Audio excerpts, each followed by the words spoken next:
Market में ना bull बने ना बियर, शिकार करे बनकर eagle. So welcome to our YouTube channel the eagle eye investors. तो आज हम उस शेयर के बारे में डिस्कस करेंगे जो शेयर पूरे निफ्टी 50 में बहुत इंपॉर्टेंट है और पूरे उसके ऊपर नीचे होने से पूरे निफ्टी 50 में उठा पटक हो जाती है और उसकी आजकल लेटेस्ट न्यूज़ आ रही हैं। तो पर हम पहले निफ्टी 50 की एनालिसिस कर लेते हैं, जो कि आजकल निफ्टी 50 का जो प्राइस है, जो करंट प्राइस उसका चल रहा है 13,749.25 है, जो कि प्रीवियस जो हमारा थर्सडे जो वर्किंग डे था उस पर 148.15% पॉइंट्स बढ़कर जो बंद हुआ, जो कि 1.09% है। हम उसका प्रीवियस 5 डेज़ का एनालिसिस, जो हमने चार्ट खोल के रखा है, उसका 5 डेज़ का एनालिसिस करेंगे। तो जैसे आप देख सकते हैं कि आप सबको पता होगा कुछ एक पिछले टाइम से निफ्टी 50 अपने एक नए नए मुकाम छू रहा है, नए नए टारगेट्स बना रहा है। दोस्तों 13,500 का जो है यहाँ पे एक रेजिस्टेंस है, वो भी इसने ब्रीच आउट किया था बहुत सक्सेसफुली। उसके बाद इसने लगातार रैली अपनी पकड़ी हुई है, पर जैसे ही हमारे पास एक यूके में जो स्ट्रेन की खबर आई, उसके बाद तुरंत ही उसने एक 425 पॉइंट्स का एक क्रैश हम उसने दिखाया। पर जैसे ही उसके बाद कुछ एक मार्केट में गुड न्यूज़ आने के बाद एक उसका रैली हमने को देखने को मिली है, और वो प्राइस उसी प्राइस के आसपास आ गया जिस प्राइस के पास वो पहले अपनी जो प्राइस गिरा था क्रैश होने से पहले, उस प्राइस पे ही आ गया है। पर ये क्रैश होना थोड़ा ज़रूरी भी था, क्योंकि एक मार्केट ओवरबोर्ड जोन में ही घूम रहा था। तो आप कह सकते हो कि थोड़ा सा करेक्शन मार्केट को बनता था, पर अब इस करेक्शन के बाद मार्केट अब थोड़ा स्ट्रांग हो गया है। तो आने वाले टाइम में हम इसको और थोड़ा आगे रैली देखने को मिल सकती है हमें निफ्टी 50 में। तो आइए हम उस स्टॉक के बारे में बात कर लेते हैं जिस स्टॉक के लिए हमने ये वीडियो बनाई है, जिसका नाम है रिलायंस इंडस्ट्री, जो कि अपने मोटा भाई की स्टॉक है। तो आप देख सकते हैं जैसे इसके भी वैल्यू जो चल रही है 1992.95 है, जो कि थर्सडे को जब ये वर्क किया था, जब मार्केट ओपन थी, तो 49.19.10 पॉइंट जो बढ़कर इसने बंद हुआ, जो कि 2.53% है।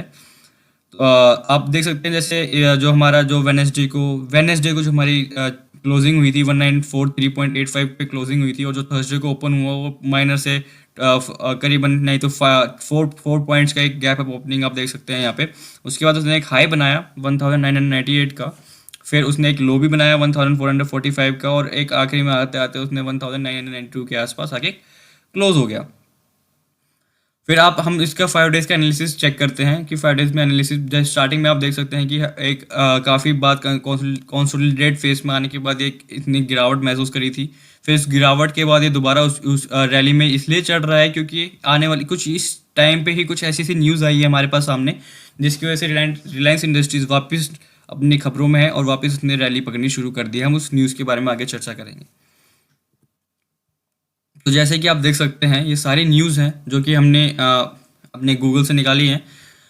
आप देख सकते थे Reliance Industries share rise 3% after Jio at maximum subscribers in October. आप देख सकते हैं जैसे जैसे ये सारी रिलायंस की खबरें आ रही हैं, जैसे जैसे ये खबरें सामने आती जा रही है, वैसे वैसे रिलायंस इंडस्ट्रीज का शेयर और रैली दिखाता जा रहा है। अब जो दो मेन न्यूज़ हैं जिसके ऊपर हम बात करेंगे, जिसकी वजह से हम रिलायंस जो शेयर है वो एक स्ट्रॉन्ग कंटेंटर बन के आया हुआ है। पहली न्यूज़ जो है वो है थैंक्स टू रिलायंस इंडस्ट्रीज। जैसे आप देख सकते हैं न्यूज़ है डील स्ट्रीज सी 7% rise in the value of 80 billion in 2020।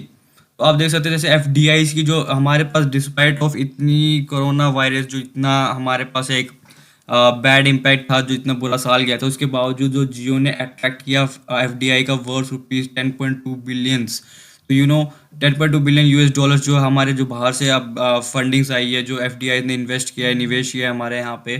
Facebook जो एक सबसे बड़े एक जो लैंडर है, जिसने 10.2 बिलियन डॉलर्स का एक निवेश किया है।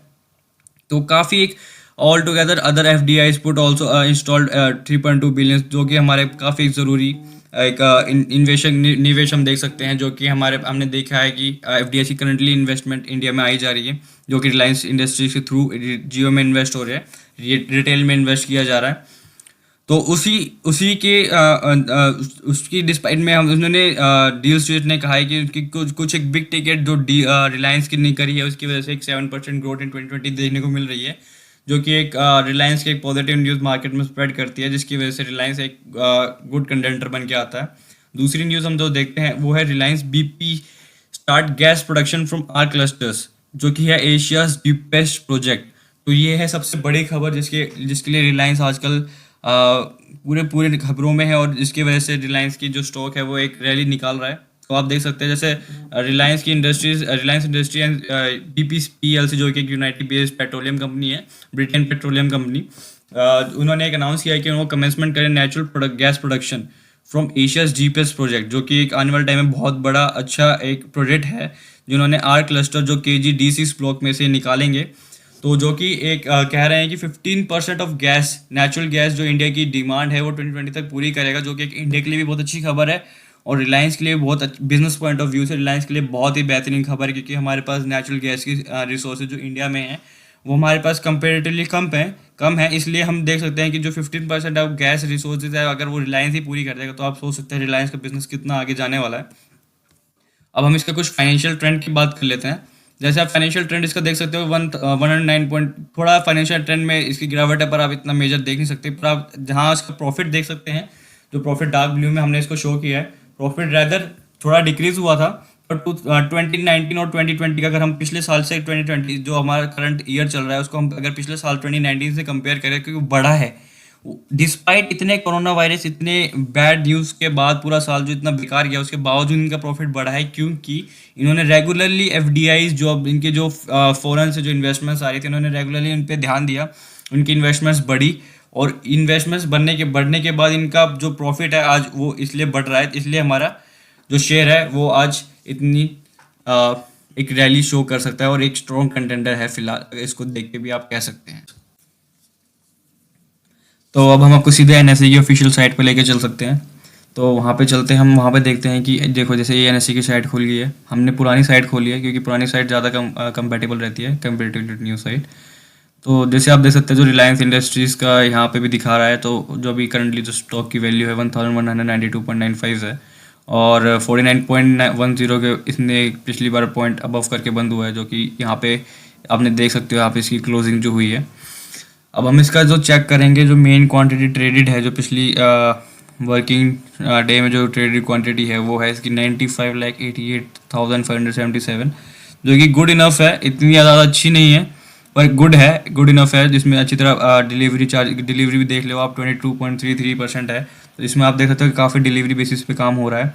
तो आप देख सकते हो कि भाई काफ़ी जब इतनी डिलीवरी पे ही काम हो रहा है, वैसे इतनी ज़्यादा है नहीं पर इतनी डिलीवरी पे भी काम हो रहा है, तो मतलब आने वाले टाइम में स्टॉक आगे चल के और आगे जाएगा, क्योंकि धीरे धीरे लोग इसमें अपनी डिलीवरी बिल बढ़ाते जाएंगे।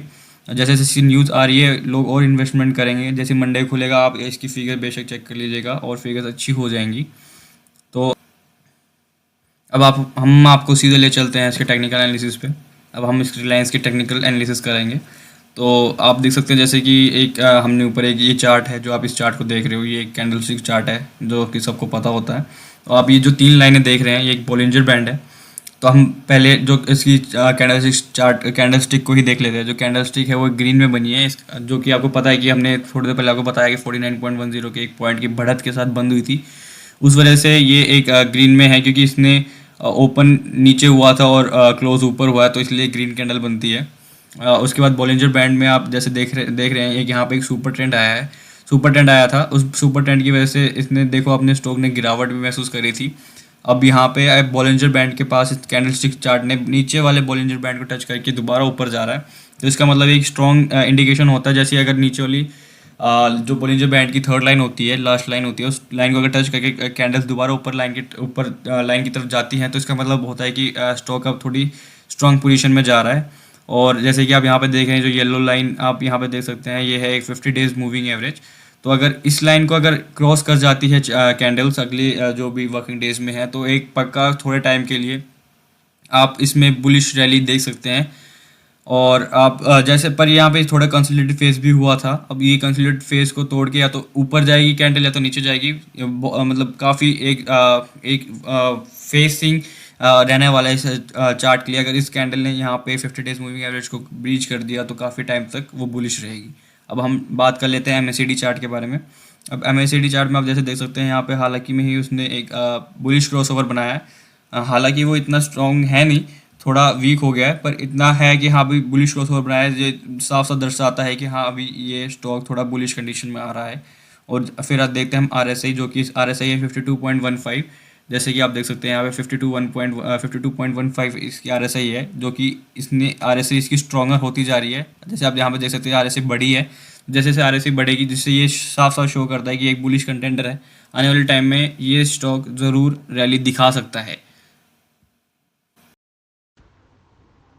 सो like, share, comment and subscribe our YouTube channel. और जो सब्सक्राइब बटन के साइड में एक बेल आइकन है, आप उस बेल आइकन को क्लिक करें ताकि आपके पास हमारे जो वीडियोस हैं, एजुकेशनल वीडियोस हैं, सबसे पहले आए।